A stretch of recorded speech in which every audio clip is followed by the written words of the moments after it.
festa do fim de semana.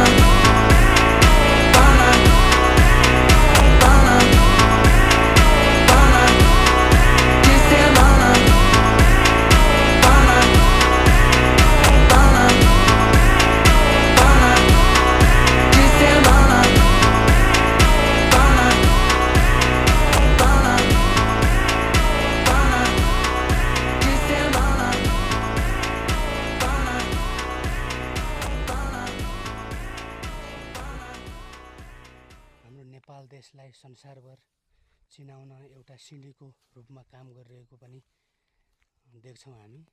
विभिन्न प्लेटफर्महरू, फेसबुकका हरेक, इन्स्टाग्राम के एप्सहरू प्रयोग गरेर हामीले यस्ता नेपालभित्र रहेका, लुकेर रहेका प्राकृतिक दृश्यहरूलाई विश्व सामु चिनाउन सक्यौँ भने थप नेपालको आर्थिक वृद्धि पनि प्लस पर्यटकीय स्थल बनाएर हामी विभिन्न विदेशी पर्यटकहरूलाई, आन्तरिक प्लस बाह्य दुवै पर्यटकहरूलाई भित्राउन सकेमा प्रति व्यक्ति आय प्लस नेपालको आर्थिक वृद्धि हुने पक्की देखिन्छ।